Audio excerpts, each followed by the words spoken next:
Thank you for listening to my daddy's podcast. Please subscribe to our channel. Hey, don't let these tears fool you. There's all dog around this mug. I'm good.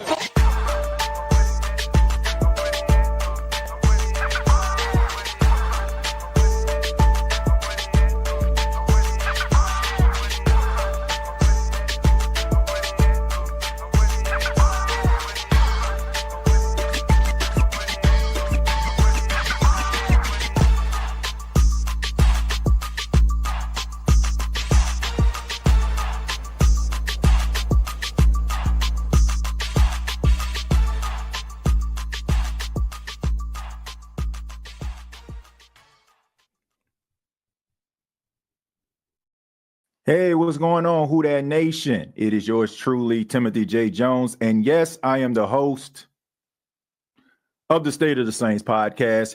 Thank you so much for checking out the State of the Saints podcast, where we talk New Orleans Saints. And on this edition, we have a special guest with us here on the State of the Saints podcast. And if you follow the team, you definitely know who he is. He's from Locked On Saints, LouisianaSports.net.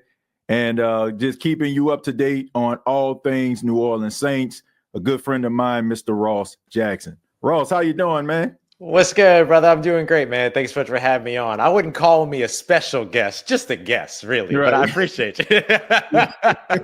Well, look, I mean, you do so much of when it comes to the team, and we appreciate everything that you do, man. I call you the hardest working man in the business for a reason, man. And I appreciate you, thank you for all that you do. And thank you for stopping by just to talk a little bit of Saints football with us, man. It's been kind of crazy, man. If you think about some of the off seasons and years past, Ross, compared to how it is now, you know, it's pretty hectic. I mean, even right now, upon the making of this, I mean, Doug Nussmeier becomes the offensive coordinator of the New Orleans Saints.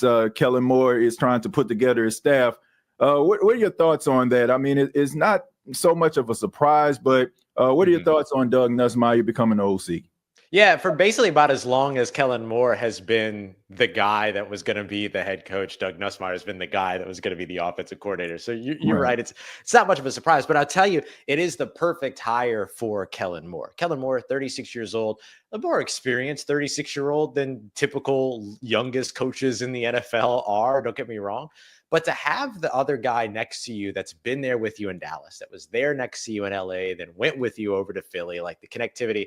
You know, I know I talked about on my show today, the idea that like we have treated, and rightfully so, over the course of the past, recent past, words like continuity, cohesion, and familiarity as dirty words. And rightfully so, because they have not worked out. But this is one of those cases where continuity, cohesion, chemistry, like whatever, it makes sense because you want that guy that's going to be able to translate what it is that Kellen Moore wants to the offense. And a guy like Nussmeier, there's no translation needed. There's no new language needed, nothing like that. Like he knows what it is that Kellen Moore wants. He's a quarterback guy. Your three top coaches when it comes to the offense are all former quarterbacks now, with the quarterback coach, Scott Tolzien, included in that combination. I think that's important for this team that's probably going to be developing a quarterback in the coming years, whether in the background or as a starter. TJ, we'll figure out what it is. But I think he's the right hire for what Kellen Moore needs and will want to do over the course of the next few years. Yeah, I mean, you talk about the continuity. I mean, you think about even when Clint Kubiak, I mean, he goes to Seattle and he brings Andrew Janoko with him. So brought everybody with him. Yeah. So, I mean, Doug Nussmeier, like, he's been with Kellen Moore, like you mentioned. So you want to get somebody that's and I just think that it helps the process. You don't have to worry about a person's personality. You kind of understand where that person is coming from and vice versa. In that regard. So looking forward to seeing what Doug Nussmeier can bring to the table as an offensive coordinator. But my last question to you about Nussmeier is, are we going to see one of those situations kind of similar to Dennis Allen, where he was the one calling the plays defensively and you had Joe Woods, mostly kind of just playing the background, maybe being a little bit of that guy that you can kind of feed information and ideas off of? Do you see the same type of dynamic going on between Moore and Nussmeier? That's such a good question. It's like you read my show sheet before I jumped on. That's incredible. So yes and no. And for all the good reasons.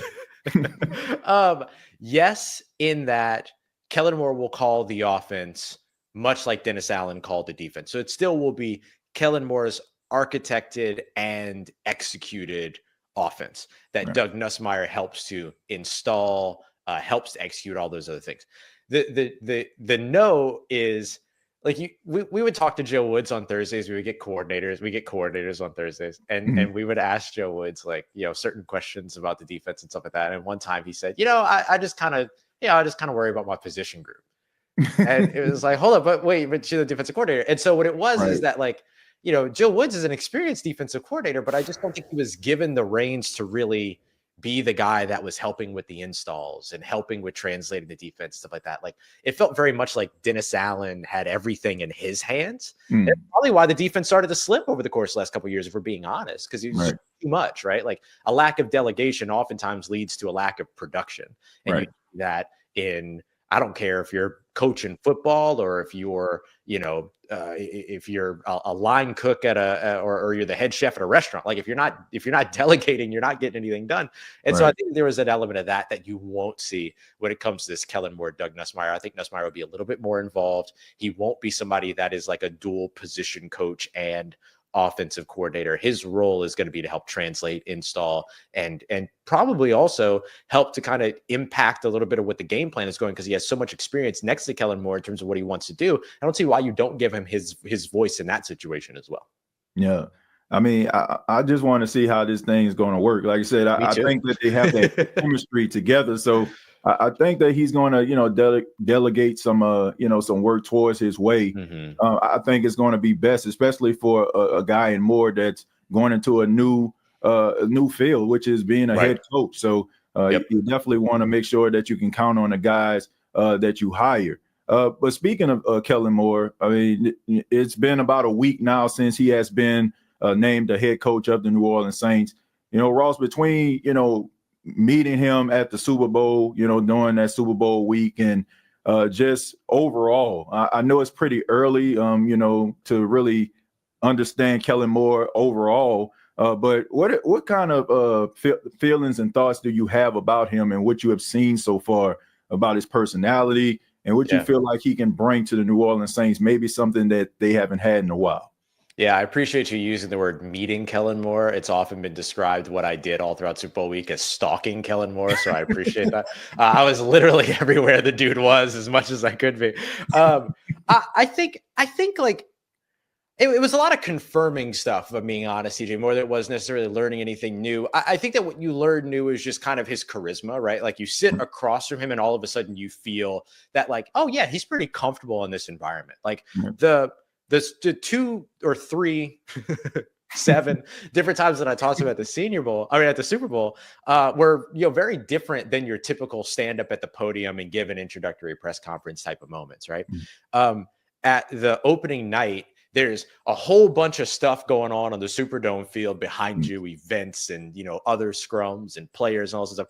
And he's sitting behind this like little partition on like a little stool. And there's some Philly media, but then a bunch of New Orleans people around like, hey, buddy, like, are you, and so it's like very much he's being like, accosted by all of us that don't even cover him. You know what I mean? But know that we probably very well soon do so. And then during the media availability throughout the week, it's a table and it's just like a round table. And again, it's a couple of Philly guys that drop in and out. And then it's like 3 or 4 of us in New Orleans media, like, hey, how's it going? You know what I mean? Sitting across from him. And so it's like very different environments than just your typical stand-up at a podium.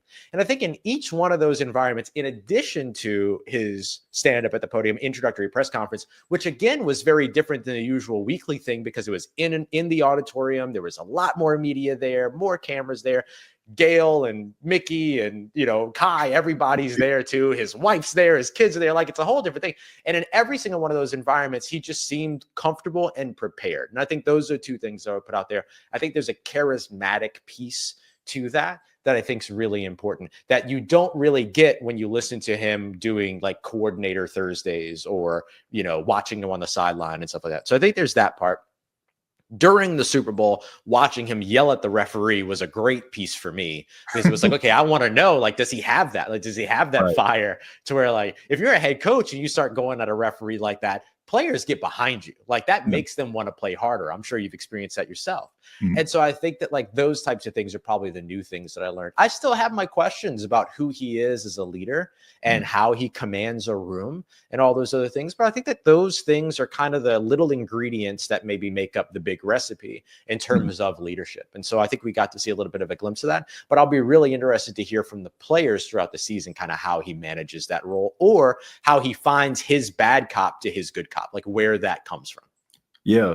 I mean, we'll see as he starts to put together his coaching staff, but that has been a question, Ross. If you hear a lot of prognosticators talk about Kellen Moore, they talk about his personality or they feel like lack thereof when it comes to his energy and what he brings. I think it has a lot to do with maybe, the baby face, how young Sure. he is, Yeah.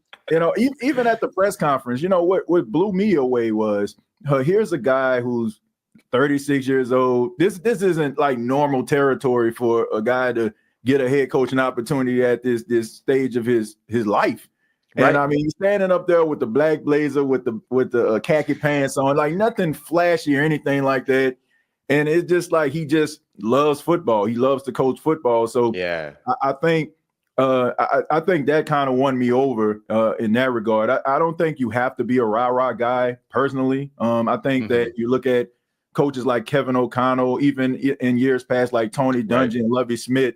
I mean, they found success not having to knock over a Gatorade or slam down headsets, I mean, so I don't think that determines if you're going to be a great coach or not. But I do, want to see, maybe during some adverse times or something like that, how is he going to be able to respond? I think guys are going to get on board. I think it helps that he did play football. Guys tend to respond when they see, individuals like themselves. So like I said, only time would tell, but I like what I've saw so far. You still got a couple more vacancies he has to fill. The defensive side of football, a lot of reports are saying Brandon Staley. What are your thoughts on that being a possibility? Do you see other candidates that he has interviewed that could be in line if he doesn't go with Staley? Yeah, look, I think Staley is a Dennis Allen, a Matt Eberflus, like these guys that are better coordinators than they are head coaches. I mean, you look at some of the things that didn't work for Brandon Staley during his time at Los Angeles. A lot of it was game situation management, right? Like he was terrible at game management and stuff. And that cost them over and over again in in-game situations and all these other things. And so you ain't hiring him to do that. You're hiring him to run the defense in this situation. And so I think that in that case, I think he has an opportunity to show, hey, what I did in LA with, Defensive Player of the Year, Aaron Donald, and All-Pro year from Jalen Ramsey and a 10.5 sack season from Leonard Floyd is just as much about me as it is about them. And so I think that there's an opportunity for him to do that. The guy that I think is also really intriguing, honestly, is Christian Parker. I honestly think Christian Parker is just as good a candidate at defensive coordinator. The dude has been all over the place. He has the Fangio connection, which I think is important for Kellen Moore. You look at him and Staley both have that. Durante Jones doesn't have that, but Durante Jones has the same secondary, like defensive backs experience that both Staley and Christian Parker has. There's not the continuity factor, but there are with Parker and with Staley. And so I think that like there's these like little pieces to all that you can discuss, but I like the Fangio tree approach. I like the 3-4 approach, even if you don't do that right away in 2025, but if you begin if you get into the beginnings of that transition, playing more multiple fronts outside of just third down, which is what we saw Dennis Allen do and stuff like that. That's where I think we can see, a good, bit of development, a good bit of progress quickly when it comes to this defense with either Staley or Christian Parker. So I would put both of those guys up there. I do think that Staley gets a worse rap than he deserves because of his head coaching time. I completely understand that though, because he was still in charge of the defense during that time. But as you know, being a head coach in charge of a unit, it's left brain, right brain. Like it's really, really tough. And it's particularly tough for defensive coaches for whatever reason, right? Offensive coaches tend to be more successful with it. Defensive coaches, not so much. And so we'll see. But I think that Brandon Staley is still a good candidate. And he would be another guy that's young, that's innovative, that has experience, just like Kellen Moore is over on the defensive version of that, which I think could be a good route to go, even if it's just for a year. And then you make a decision, to change at a later time if you need to. Yeah. I think Brandon Staley has to be the top candidate. If you look at, Brandon Staley, when he became the head coach, he brought Kellen Moore to Los Angeles with him. So this could be, where the roles are reversed. So, I like Brandon Staley. I thought that he did a really good job with the Rams when he was the coordinator. They were one of the top ranked defenses in the league. And like you said, some guys are better coordinators than head coaches. When you tell them to focus on that particular thing, they're able to knock it out of the park. We're talking about Dennis Allen. Him being the defensive coordinator of the Bears, I expect for the Bears to have one of the best defenses in the league because he was really good at coaching the defensive side of the football.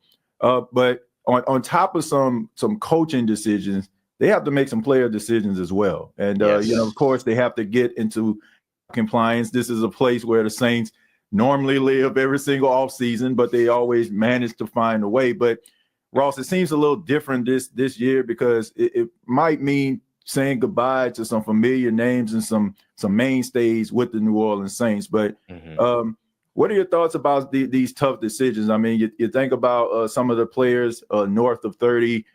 Some really tough decisions are going to have to be made when it comes to the quarterback position. We'll start with Derek Carr. What are your thoughts on that? I know, Kellen Moore during a press conference was kind of, in the middle. Like he didn't say that he was going to get rid of him, but he didn't say that he was committed to him either.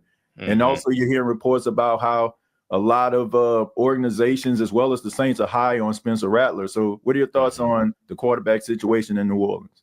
Yeah, it's all going to come down to, where Kellen Moore wants to go. I think that's the most important thing. I think the organization needs to be willing to do what it is that Kellen Moore wants at the position. It can't be, we have this amount of money invested in him. You can't use that anymore when Russell Wilson's getting cut with, a ton of dead money and tens of thousands of dollars of dead money. And Aaron Rodgers is walking away with tens of thousands of dollars of dead money. Like there's just no precedent for that anymore. When teams want to move on at quarterback, they simply move on at quarterback.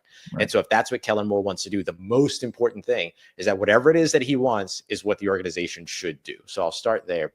When it comes down to it, my personal opinion is that a split makes sense for both sides. I think the Saints are in the midst of a rebuild. I don't look at them as a 2025 playoff team. If they get there, awesome, super exciting, really great. Wow, they beat the odds. That's super cool. But let's be real, right? They got brand new head coach, brand new everything, all new everything. And typically all new everything does not end up getting you into the postseason. And I know folks like to point out, well, look at what the Washington Commanders did. Look at what the Los Angeles Chargers did. There's a reason why you can count those teams on one hand, right? Because they're the exception. They're not the norm. Right. And so I think you want to give this time. And I think that if you're going to give this time, that's a way to do it, is to have that split at quarterback. Let Derek Carr go somewhere where he might be able to compete. Let Derek Carr go somewhere else where he might be able to do more than what is the expectation here in New Orleans. And then the other side of it too, which has nothing to do with Derek Carr, I think Kellen Moore should be focusing his time on what he wants to develop in 2025. Right. And so when you have the opportunity to roll with a guy like Spencer Rattler or draft a guy like Jackson Dart or Jalen Milroe or whatever, right? Whoever the alternative is that fits what it is that he wants to do and his vision over on the offensive side of the football, especially with that offensive coaching staff being built out that shows you that they want to run the football. Yeah. Go with the young guy, develop the young guy, get an opportunity to see what your future looks like, not just what you have in your present, which is what Derek Carr represents. And then if you want to go back to the draft in 2026, you go back to the draft 2026, whatever, it's okay. You have time here. And so I think that it makes sense. Is it necessary? No, the Saints could absolutely keep Derek Carr, restructure him, use that money to bring in more talent, go and draft the next guy or continue to develop Spencer Rattler in the background. They could absolutely do that in 2025. Folks won't like it, but they could do it. And it makes just as much sense. But for me, just looking at where this team is, where Derek Carr is at this point in his career, which is effectively the twilight of his career, let him go somewhere where he has the opportunity to compete while you focus on what your future looks like. Yeah.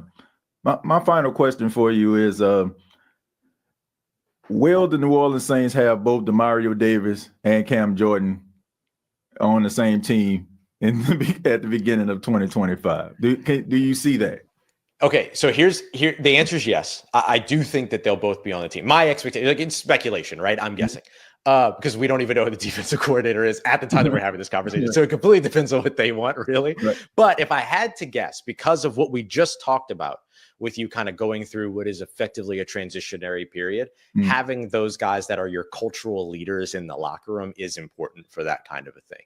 So I think that they are back in 2025. I don't think, and this could go for one or both of them, but in any case, I don't think that their money is. So what I mean by that is that they're probably back in 2025, but I think there will have to be adjustments to one or both contracts in order for that to happen. That's what I would expect.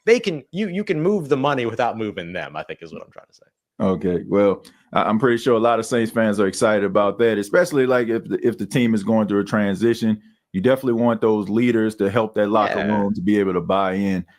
So it should be an exciting all season. You got the combine next week, the NFL draft. Looking forward to all of your commentary, Ross. And thank you so much for stopping by here on the State of the Saints podcast. Just let everybody know how they can get in touch with you and also Locked On Saints. Yeah, man. No, I appreciate that very much. I don't usually do like the self-sell. So if people want to find me, you can come and find me. For me, it's like if you're here, stay locked in with TJ and everything and checking out all the great work that he does. I'm here to represent you, man. I'm not here to represent myself. But I appreciate you so much for having me on. And, it's always a pleasure to be able to chop it up with you and to be able to kick it with you. Man, likewise. Thank you so much, Ross, for your time. I really do appreciate it. And like I said, looking forward to all of your commentary, LouisianaSports.net, as well as Locked On Saints, the Daily Saints podcast that everybody should be subscribed to. And if you're not, please do so. All right. So you're just gonna do it. All right. I feel you. I appreciate the respect. All